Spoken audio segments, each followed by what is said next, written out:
브라질에서 한국으로 이주한 후 인생이 완전히 뒤바뀐 25살 여성이 있습니다.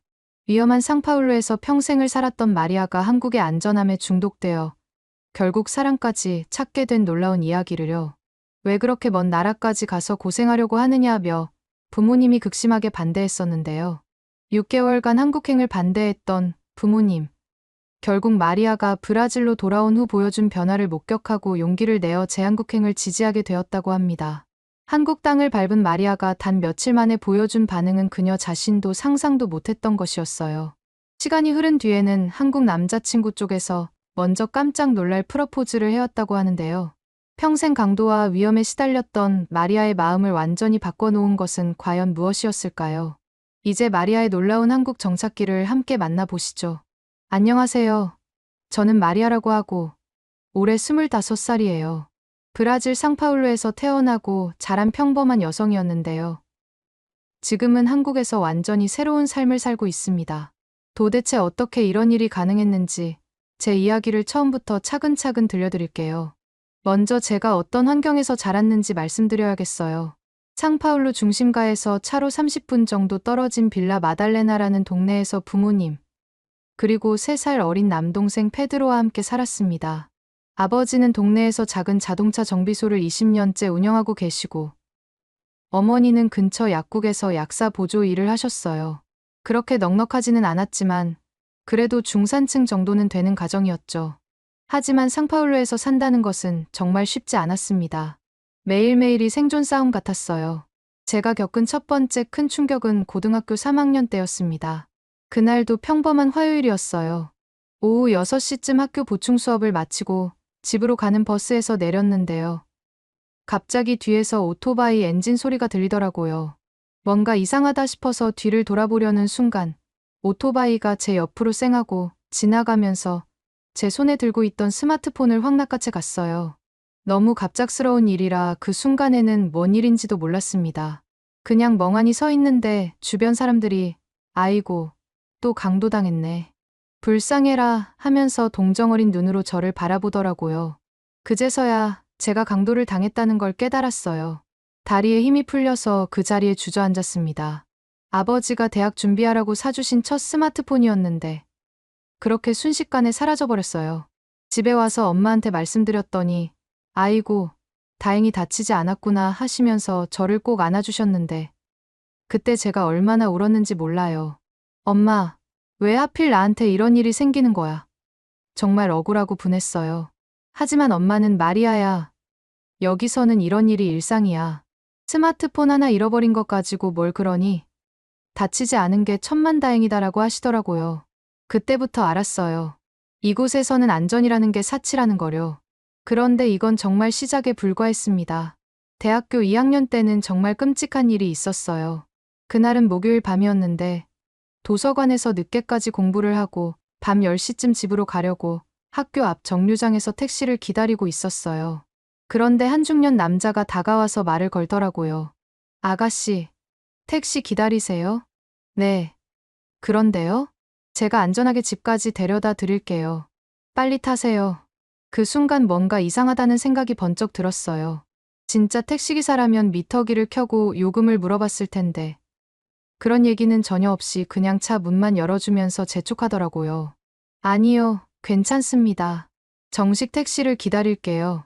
여기서 혼자 있으면 정말 위험해요. 빨리 타세요. 그러면서 제 팔을 잡으려고 하는 거예요. 그때 정말 소름이 끼쳤습니다. 온몸에 달살이 돋으면서 이 사람은 정말 위험한 사람이다라는 직감이 들었어요. 뒤도 돌아보지 않고 있는 힘껏 뛰었습니다. 다행히 100m 정도 떨어진 곳에 24시간 편의점이 있어서 그곳으로 뛰어들어갔어요. 아저씨, 저 사람이 저를 따라와요. 도와주세요. 점원 아저씨가 밖을 확인해 주셨는데 그 남자는 벌써 사라진 후였어요. 나중에 알고 보니 그런 식으로 가짜 택시를 이용해서 여대생들을 납치하는 범죄가 상파울루에서는 정말 흔한 일이라고 하더라고요. 생각만 해도 아직도 소름이 끼쳐요. 3학년 때는 정말 죽을 뻔한 일도 있었습니다. 친구 카밀라 집에 놀러 갔다가 밤 9시쯤 집으로 돌아오는 길이었어요. 평소에 가던 길이 공사 중이어서 다른 길로 돌아가려고 했는데 길을 잘못 들어서 파벨라 근처까지 가게 되었어요. 파벨라는 브라질의 빈민촌인데 정말 위험한 곳이거든요. 갑자기 탕탕탕 하는 총소리가 들리더라고요. 그 순간 정말 다리에 힘이 풀려서 주저앉을 뻔했어요.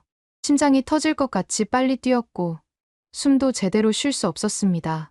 그래도 정신을 차리고 뒤도 돌아보지 않고 있는 힘껏 뛰어서 겨우 안전한 데로까지 나왔어요. 집에 와서 엄마한테 엄마, 오늘 파벨라 근처에서 총소리 들었어라고 했더니 엄마가 깜짝 놀라시면서 뭐라고? 너 정말 죽을 뻔한 줄 알아.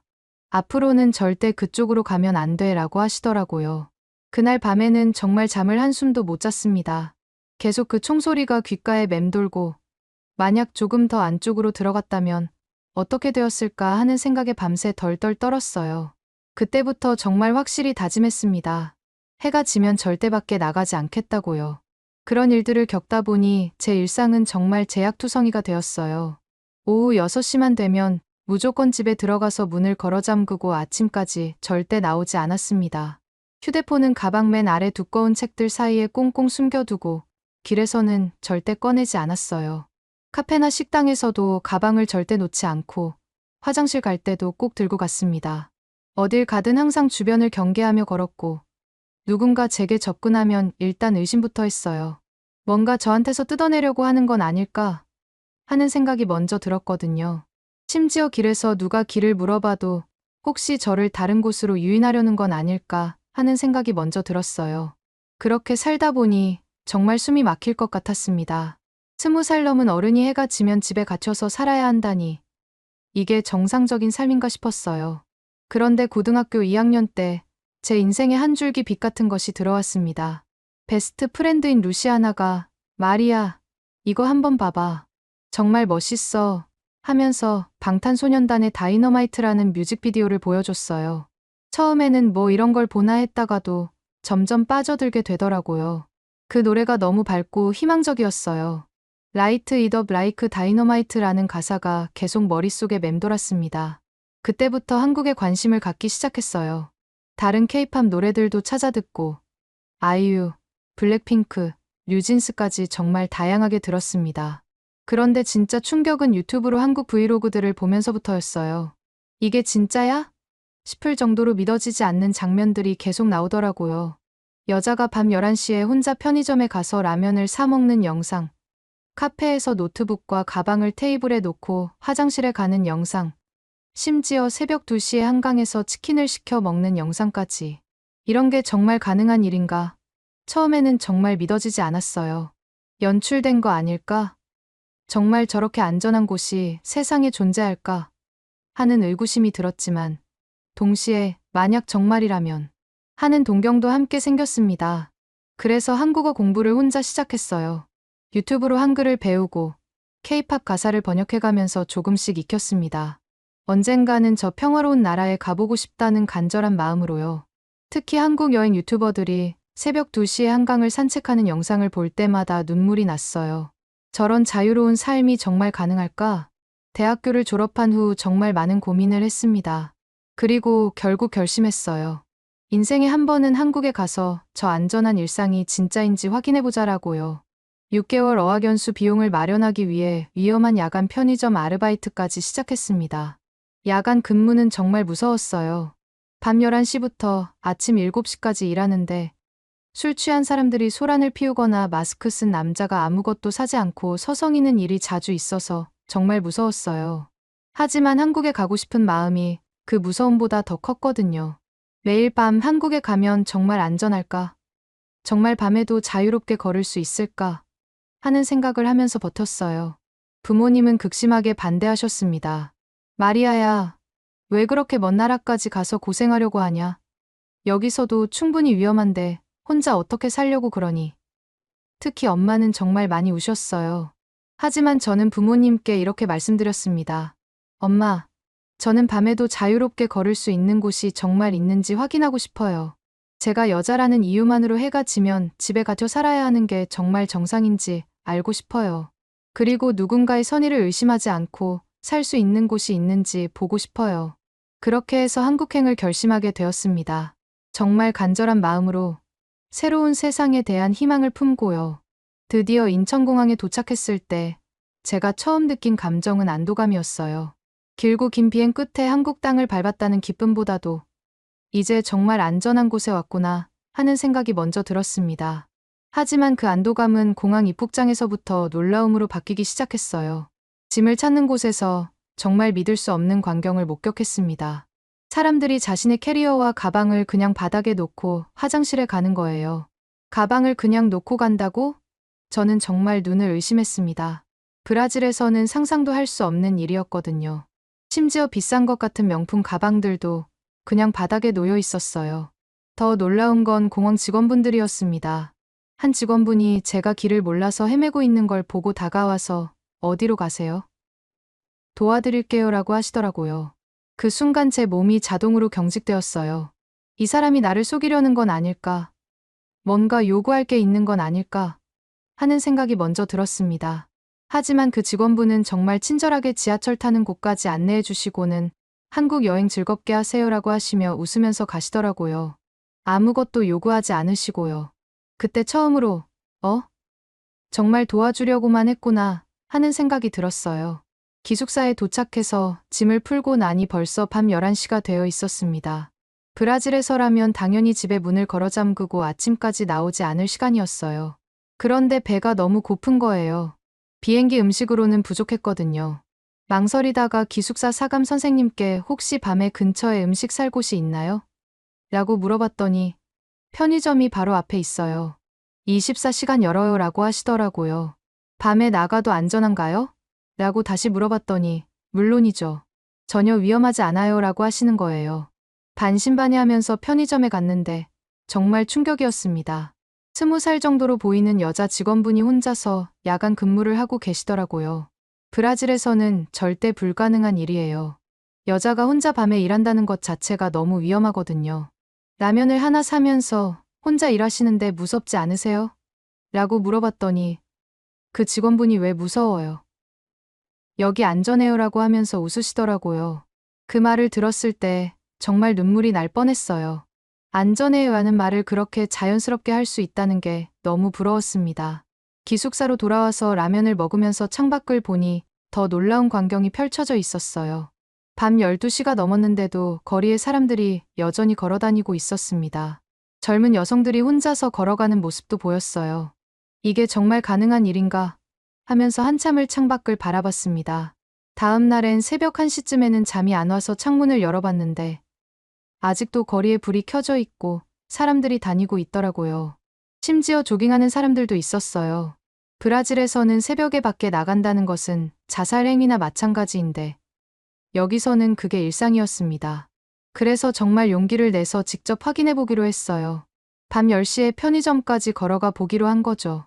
거리가 5분 정도였는데 저는 20분에 걸쳐서 주변을 살피며 조심조심 걸었습니다. 매 걸음걸음마다 뒤를 돌아보고 누가 따라오는지 확인하고 혹시 위험한 사람은 없는지 계속 경계했어요. 그런데 정말 아무 일도 일어나지 않았습니다. 아무도 저를 해치려 하지 않았고 아무도 제게 관심조차 갖지 않았어요. 그냥 각자 자신의 일을 하며 평범하게 걸어가고 있었습니다. 편의점에서 음료를 사고 다시 기숙사로 돌아오는 길도 마찬가지였어요. 안전히 왕복할 수 있었습니다. 그리고 첫 주말, 정말 꿈만 같은 일이 일어났어요. 새벽 2시에 한강에 가본 거예요. 한국 브이로거들이 그렇게 자주 보여줬던 그 장면을 직접 경험해보고 싶었거든요. 한강에 도착했을 때 제가 본 광경은 정말 꿈 같았습니다. 새벽 2시인데도 여성들이 혼자서 조깅을 하고 있었어요. 커플들이 치킨을 시켜서 함께 먹고 있었고 친구들끼리 맥주를 마시며 수다를 떨고 있었습니다. 그 모든 게 너무나 평화롭고 자연스러웠어요. 그때 정말 눈물이 났습니다.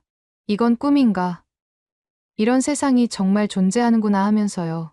제가 그동안 꿈꿔왔던 그 자유로운 삶이 바로 눈앞에 펼쳐져 있었어요. 아무 걱정 없이 밤에 밖에서 시간을 보낼 수 있다는 것. 그게 얼마나 소중한 건지 그때 깨달았습니다. 하지만 진짜 운명적인 만남은 2주 후에 일어났어요. 그날은 기숙사에서 다른 곳으로 이사를 가는 날이었습니다. 큰 캐리어 2개를 끌고 지하철역 계단을 올라가려고 하는데 정말 힘들더라고요. 한 개씩 번갈아가며 끌어올리려고 하는데 사람들도 많고 정말 어려웠어요. 그때 한 남자분이 다가와서 도와드릴까요? 라고 하시면서 제 캐리어 손잡이에 손을 대시더라고요. 그 순간 제 머릿속에는 브라질에서의 기억들이 번개처럼 스쳐 지나갔습니다. 도와드릴게요라고 하면서 접근했던 가짜 경찰들. 길 좀 알려주세요라고 하면서 흥미진 곳으로 끌고 가려 했던 소매치기들의 모습이요. 아니요, 아니요. 라고 소리치면서 캐리어를 뺏기지 않으려고 꽉 붙잡았어요. 그 남자분은 정말 당황하시면서 두 손을 들고 아, 죄송해요. 그냥 도와드리려고 했는데 하시면서 물러나시더라고요. 괜찮으시면 혼자 하세요라고 하시면서요. 주변 사람들이 저를 이상하게 바라보는 게 느껴졌어요. 얼굴이 빨개지면서 너무 창피했습니다. 내가 뭔 짓을 한 거지? 하는 생각이 들면서도 동시에 하지만 조심하는 게 맞잖아 하는 생각도 들었어요. 그때 그 남자분이 다시 조심스럽게 말을 걸어오셨어요. 혹시 브라질에서 오셨나요? 아까 포르투갈어로 데스쿨파라고 하시는 거 들었거든요. 정말 깜짝 놀랐어요. 어떻게 아세요? 라고 물어봤더니 대학교 때 포르투갈어 수업을 들었어요. 브라질 문화에 관심이 많아서요 라고 하시더라고요. 혹시 브라질에서는 이런 게 위험한가요? 갑자기 다가가서 놀라셨죠? 그 말을 들으니 제 마음이 좀 누그러졌어요. 네. 브라질에서는 도와준다고 하면서 접근하는 사람들이 사실은 말을 흐리니까 그분이 고개를 끄덕이시더라고요. 아, 그렇구나. 그럼 제가 이해할 수 있을 것 같아요. 여기는 정말 안전한 곳이니까 걱정하지 마세요. 그분 이름은 지훈이었고 28살의 회사원이었습니다. 한국 구경 제대로 시켜드릴게요. 브라질과는 정말 다른 걸 보여드리고 싶어요 라고 하시더라고요. 하지만 저는 아직 조심스러웠어요. 저 아직 한국 남자들을 잘 몰라서 혹시 안전한 거죠? 라고 물어봤더니 그럼 낮에 사람 많은 곳에서만 만날까요? 명동 어때요? 라고 제안해 주더라고요. 첫 번째 만남은 명동에서였습니다. 낮 2시에 만나서 카페에 갔는데 지훈 씨가 자신의 비싼 카메라를 테이블에 놓고 화장실에 가는 거예요. 저는 정말 기절할 뻔했어요. 진짜 괜찮아요? 누가 가져가면 어떡해요? 라고 했더니 여기는 브라질이 아니에요. 아무도 안 가져가요 라고 하시더라고요. 정말 신기했어요. 5분 후에 돌아오셨는데 카메라가 그대로 있었어요. 브라질이었다면 벌써 사라졌을 텐데요. 그때부터 조금씩 한국의 안전함을 실감하기 시작했습니다. 두 번째 만남은 더 충격적이었어요. 지훈 씨가 한강에서 치킨 먹어봤어요? 라고 물어보시더라고요. 밤에요? 진짜 안전해요? 라고 했더니 물론이죠. 한강은 밤에 더 아름다워요 라고 하시는 거예요. 밤 10시에 한강에서 치킨을 시켜 먹는데 처음에는 계속 주변을 두리번거리며 경계했어요. 혹시 위험한 사람은 없는지, 우리를 노리는 사람은 없는지 계속 확인했습니다. 지훈 씨가 괜찮아요. 여기 경찰서도 가깝고 CCTV도 많아요 라고 하시더라고요. 브라질에서는 이런 곳에서 밤에 있으면 정말 상상도 못해요. 강도당하거나 더 나쁜 일이 생길 수도 있어요 라고 말씀드렸더니 지훈 씨가 정말 놀라시더라고요. 그렇게 위험한 곳에서 사셨구나. 이제는 걱정하지 마세요. 여기서는 정말 안전하니까요 라고 하시면서요. 그날 밤 한강에서 치킨을 먹으면서 정말 자유롭다는 느낌을 받았어요. 아무 걱정 없이 밤에 밖에서 음식을 먹을 수 있다는 것. 사랑하는 사람과 함께 안전하게 시간을 보낼 수 있다는 것이 얼마나 행복한 일인지 깨달았습니다. 며칠 후에는 정말 감동적인 일이 있었어요. 그날 밤에 악몽을 꿨거든요. 브라질에서 강도에게 쫓기는 꿈이었는데 너무 무서워서 잠에서 깼어요. 새벽 3시였는데 너무 무서워서 지훈 씨에게 전화를 했습니다. 미안해요. 그냥 누군가 목소리가 듣고 싶어서. 라고 했더니 무슨 일이에요? 지금 나갈까요? 라고 하시더라고요. 새벽에 나오면 위험하지 않아요? 라고 물어봤더니 여기는 브라질이 아니에요. 지금 나갈게요 라고 하시면서 정말로 나와주셨어요.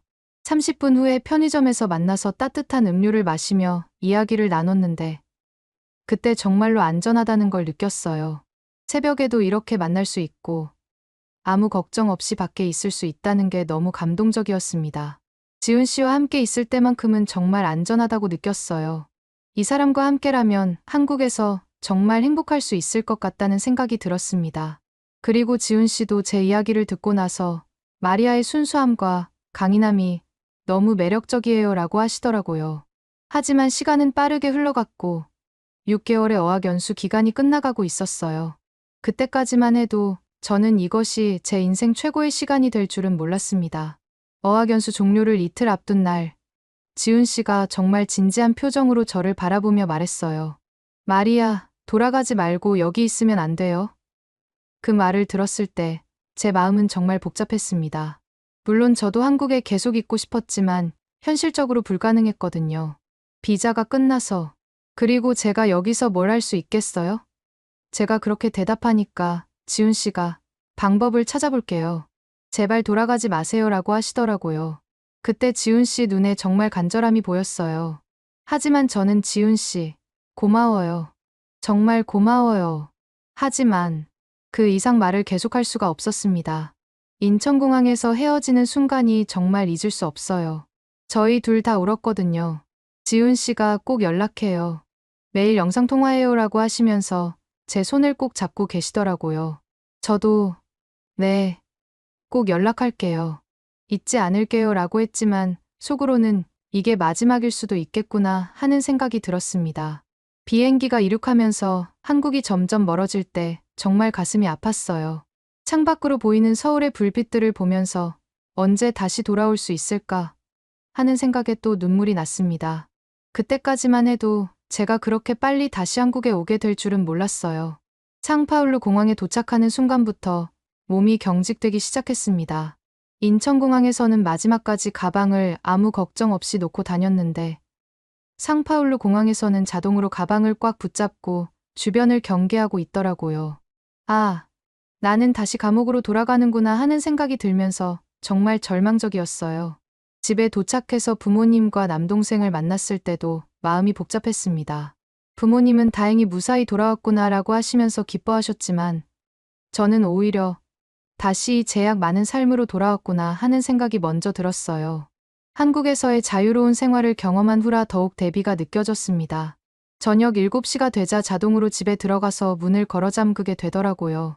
한국에서는 지훈 씨와 이 시간에 카페에서 데이트를 했었는데 이제는 집에 갇혀서 나올 수 없었어요.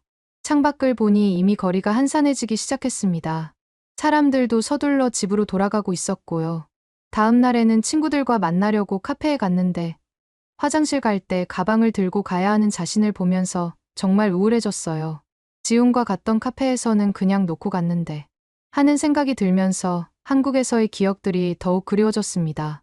친구들이 한국 어땠어? 라고 물어봤을 때도 제대로 설명할 수가 없었어요. 정말 안전해서 밤에도 마음대로 나갈 수 있어라고 말하니까 친구들이 설마 그 정도까지야? 라고 하더라고요. 너무 과장하는 거 아니야? 라는 반응을 보이니까 더 답답했습니다. 제가 경험한 그 놀라운 안전함을 이해시킬 수가 없었어요. 날이 갈수록 밤에는 정말 견디기 힘들었어요. 배가 고팠는데 밖에 나갈 수 없어서 그냥 굶어야 했거든요. 침대에 누워서 지훈이와 한강에서 새벽에 치킨 먹었던 게 꿈 같아 하면서 그때의 기억을 되새겼습니다. 자유롭게 밤에 밖에서 음식을 먹을 수 있었던 그 시간들이 얼마나 소중했는지 그때서야 깨달았어요.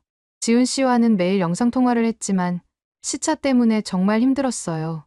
한국이 낮일 때 브라질은 밤이어서 제가 집에 갇혀 있을 시간이었거든요. 지훈 씨가 오늘 한강에서 치킨 먹었어요. 마리아 생각하면서요 라고 하시면서 한강 사진을 보내줄 때마다 눈물이 났어요.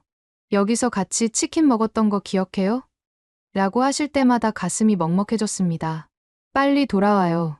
매일 기다리고 있어요 라는 말씀을 들을 때마다 보고 싶어요. 정말 보고 싶어요 라고 대답할 수밖에 없었어요. 하지만 어떻게 다시 갈 수 있을지는 정말 막막했습니다. 그런데 복귀 2주차에 정말 끔찍한 일이 또 일어났어요.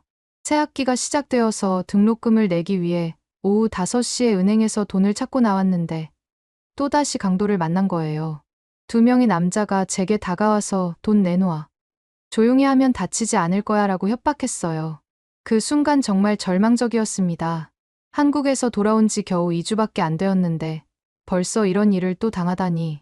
저는 순순히 돈을 내주면서도 머릿속에서는 계속 지훈이 있었다면, 한국이었다면 이런 일은 절대 일어나지 않았을 텐데 하는 생각이 들었어요. 집에 돌아와서 지훈 씨에게 울면서 전화를 했습니다. 또 당했어요. 저는 왜 다시 이곳으로 돌아왔을까요? 지훈 씨가 마리아, 괜찮아요? 다치지는 않았어요?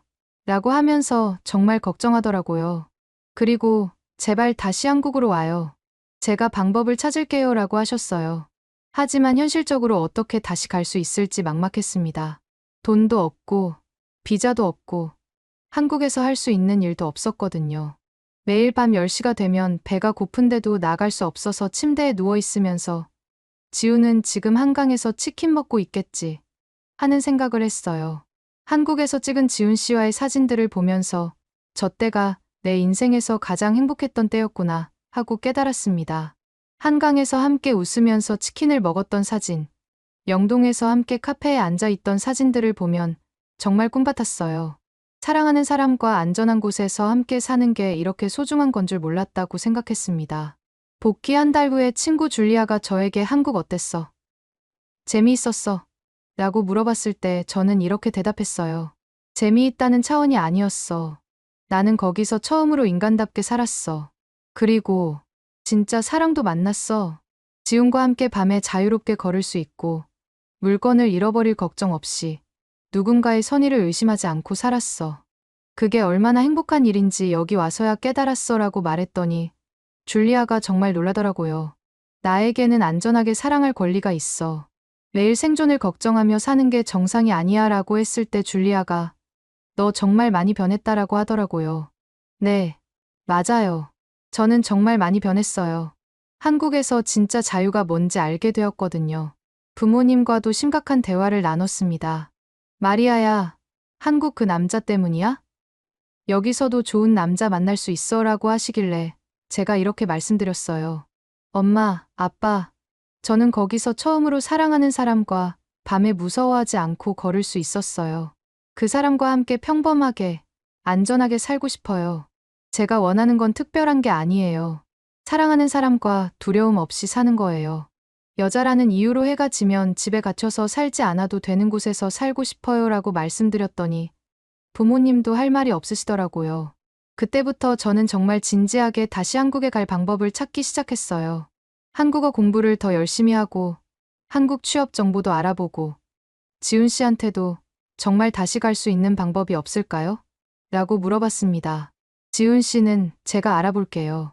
포기하지 마세요 라고 하시면서 정말 적극적으로 도와주려고 하셨어요.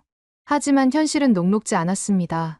관광비자로는 6개월밖에 있을 수 없고 취업비자를 받으려면 한국 회사에서 저를 고용해줘야 하는데 그게 쉽지 않았거든요. 매일 밤 한국에서의 기억들을 떠올리면서 언제 다시 그 자유로운 삶을 살 수 있을까 하는 생각을 했어요. 특히 지훈 씨와 함께 새벽에 편의점에서 만나서 따뜻한 음료를 마셨던 그 순간들이 계속 생각났습니다. 그때 느꼈던 그 안전함과 평화로움을 다시 경험하고 싶었어요. 복귀 석 달 차쯤 되었을 때는 정말 우울증에 걸릴 것 같았어요. 매일 똑같은 제약 속에서 살아가는 게 너무 답답했거든요. 한국에서는 밤에도 자유롭게 나갔었는데 여기서는 오후 6시면 감옥에 갇힌 것 같았어요. 그런데 그때 지훈 씨가 정말 희망적인 소식을 전해주셨어요. 마리아, 제가 회사에 말해봤는데 관심 있어 하세요. 한국어도 많이 늘었고 브라질과 비즈니스를 할 때 도움이 될 것 같다고 하세요 라고 하시더라고요. 정말 가슴이 두근거렸어요. 정말요? 정말 가능할까요? 라고 물어봤더니 아직 확실하지는 않지만 긍정적으로 검토하고 있어요. 조금만 더 기다려보세요 라고 하시더라고요. 그때부터 정말 간절히 기도했습니다. 제발 다시 한국에 갈 수 있게 해주세요 라고요. 그렇게 복귀 6개월 후 정말 기적 같은 일이 일어났어요. 사실 그때 저는 몰랐어요. 지훈 씨가 제가 모르는 사이에 정말 열심히 저를 위해 준비하고 계셨다는 거요. 나중에 알고 보니 제가 브라질로 돌아간 직후부터 지훈 씨는 비밀리에 모든 것을 준비하기 시작했더라고요. 지훈 씨는 자신이 다니는 회사 상사분들에게 저에 대해 이야기하기 시작했습니다. 브라질에서 온 친구가 있는데 한국어도 잘하고 포르투갈어와 영어도 능숙해요. 저희 회사가 남미 시장 진출을 계획하고 있으니까 정말 도움이 될 것 같은데요. 라고 하면서 적극적으로 추천해 주셨어요. 그뿐만 아니라 제 한국어 실력을 증명하기 위한 서류들도 준비해 주었습니다. 제가 어학연수 기간 동안 받았던 성적 증명서, 한국어 능력 시험 점수, 그리고 저와 대화했던 영상들까지 정리해서 회사에 제출했더라고요. 취업비자 문제도 알아보고 어떤 절차가 필요한지 꼼꼼하게 조사해 주더라고요. 복귀 4개월 차쯤 되었을 때 지훈 씨가 정말 조심스럽게 말했어요. 마리아, 아직 확정은 아니지만 우리 회사에서 정말 관심 있어 해요. 다음 주에 화상 면접을 해보자고 하시는데 어때요? 그 말을 들었을 때 정말 가슴이 터질 것 같았어요. 정말요? 정말 가능할까요? 라고 물어봤더니 지훈 씨가 제가 이미 모든 준비를 다 해놨어요. 당신은 면접만 잘 보시면 돼요라고 하시더라고요. 그때서야 지훈 씨가 그동안 얼마나 많은 일을 해주었는지 알게 되었습니다. 화상 면접 준비를 하면서 정말 긴장했어요. 한국어로 면접을 본다는 것도 처음이었고, 정말로 제가 그 회사에서 일할 수 있을지 확신이 서지 않았거든요. 지훈 씨가 괜찮아요. 자신감 있게 하세요. 당신의 경험과 능력을 보여주면 돼요라고 격려해 주셨어요. 면접 당일 상파울루 시간으로 새벽 6시에 화상 면접을 받습니다. 한국 시간으로는 오후 6시였어요. 면접관분들이 정말 친절하셨고 제 이야기를 진지하게 들어주셨어요. 브라질에서의 경험이 저희에게 정말 도움이 될 것 같아요 라고 하시더라고요. 한국에서 일하고 싶은 이유가 뭔가요? 라는 질문에 저는 솔직하게 대답했어요. 한국에서 안전하고 자유로운 삶을 살고 싶습니다. 그리고 제가 사랑하는 사람과 함께 행복한 미래를 만들어가고 싶어요 라고요. 면접관분들이 고개를 끄덕이시면서 정말 진심이 느껴지네요 라고 하셨습니다. 면접이 끝난 후 일주일을 기다리는 게 정말 길게 느껴졌어요. 매일 지훈 씨와 통화하면서 결과가 어떻게 나올까요? 라고 물어봤는데 지훈 씨는 분명 좋은 결과가 있을 거예요. 걱정하지 마세요 라고 위로해 주셨어요. 그리고 드디어 그 소식이 왔습니다. 지훈 씨가 전화로 마리아, 합격했어요. 회사에서 채용하기로 했어요. 라고 외치시더라고요. 그 순간 정말 꿈인 줄 알았어요. 정말요? 정말 합격한 거예요? 라고 몇 번씩 물어봤는데도 믿어지지 않았습니다. 비자 문제도 회사에서 도와주기로 했어요. 취업 비자 신청도 도와주고 한국에 와서 정착할 때까지 모든 것을 지원해 주겠다고 하시더라고요 라고 지훈 씨가 설명해 주셨어요. 정말 모든 것이 완벽하게 준비되어 있었습니다. 그날 밤 부모님께 소식을 전해드렸어요. 엄마, 아빠, 저 한국에서 일자리를 구했어요. 정식으로 취업 비자를 받아서 갈 수 있게 됐어요 라고 말씀드렸더니 부모님도 정말 놀라셨어요. 정말이니? 우리 딸이 그렇게 먼 나라에서 일자리를 구했다고 라고 하시면서 처음에는 믿지 못하시더라고요. 하지만 제가 구체적으로 설명을 드리니까 정말 대단하구나. 우리 딸이 이렇게 멀리 가서 성공하다니라고 하시면서 자랑스러워 하셨어요. 남동생 페드로도 누나, 정말 대박이다. 한국에서 케이팝 스타들 많이 만나서 사진 찍어달라고 하면서 농담을 했지만 속으로는 정말 걱정해주는 게 느껴졌어요. 누나가 행복하면 나도 좋아. 하지만 가끔씩 연락해야 해라고 하더라고요. 비자 준비 과정도 생각보다 순조로웠어요. 회사에서 필요한 서류들을 모두 준비해 주셨고 한국 영사관에서도 친절하게 도와주셨습니다. 젊은 분이 한국에서 일하겠다고 오시다니 정말 대단하시네요 라고 영사관 직원분이 말씀해 주셨어요. 그렇게 모든 준비가 끝나고 출발 날짜를 정하게 되었습니다. 지훈 씨와 상의해서 3월 15일로 정했어요. 지훈 씨가 그때까지 한국에서 집도 구해놓을게요. 공항에도 마중 나갈게요 라고 하시더라고요. 출발 일주일 전 정말 깜짝 놀랄 일이 있었어요. 지훈 씨가 갑자기 마리아, 저 지금 상파울루에 있어요 라고 하시는 거예요. 네. 뭐라고요? 농담이죠. 라고 했더니 정말이에요. 공항에 있어요. 당신을 데리러 왔어요 라고 하시더라고요. 급하게 공항으로 달려갔는데 정말로 지훈 씨가 거기 서 있는 거예요. 마리아 라고 부르시면서 달려오시는 모습을 보고 정말 눈물이 났어요. 지훈, 어떻게 여기에? 꿈인가요? 라고 물어봤더니 당신을 데리러 왔어요. 이제 혼자 한국에 오지 말고 저와 함께 가요라고 하시더라고요. 회사에서 당신을 채용하기로 했고 비자 문제도 모두 해결했어요. 이제 정말 함께 한국에서 새로운 시작을 할 수 있어요 라고 하시면서 제 손을 꼭 잡으시더라고요. 그때 정말로 이 모든 게 현실이라는 걸 느꼈습니다. 저는 눈물을 흘리면서 지훈 씨를 꽉 안았어요. 정말이에요? 정말 함께 갈 수 있어요? 라고 물어봤더니 물론이죠. 앞으로는 절대 혼자 두지 않을게요 라고 하시더라고요. 그 순간 정말 행복했어요. 비행기 안에서 지훈 씨가 이제 정말 안전한 곳에서 함께 살 수 있어요. 더 이상 무서워하지 마세요 라고 하시더라고요. 꿈 같아요. 정말 꿈 같아요. 사랑하는 사람과 안전한 곳에서 살 수 있다니라고 했더니 지훈 씨가 웃으시면서 꿈이 아니에요. 이제 현실이에요 라고 하셨어요. 앞으로는 밤에도 무서워하지 말고 같이 한강 산책해요. 매일 치킨 먹으러 가요. 그리고 주말마다 새로운 곳들을 구경하러 가요라고 하시니까 정말 가슴이 벅찼어요. 지훈, 사랑해요. 당신과 한국이 제게 진짜 자유를 가르쳐 줬어요. 라고 말했습니다. 한국에 도착해서 새로운 회사에서 일을 시작했어요. 동료분들이 정말 친절하게 대해주셨고, 마리아 씨 덕분에 브라질 시장 진출이 훨씬 수월해질 것 같아요. 라고 하시더라고요.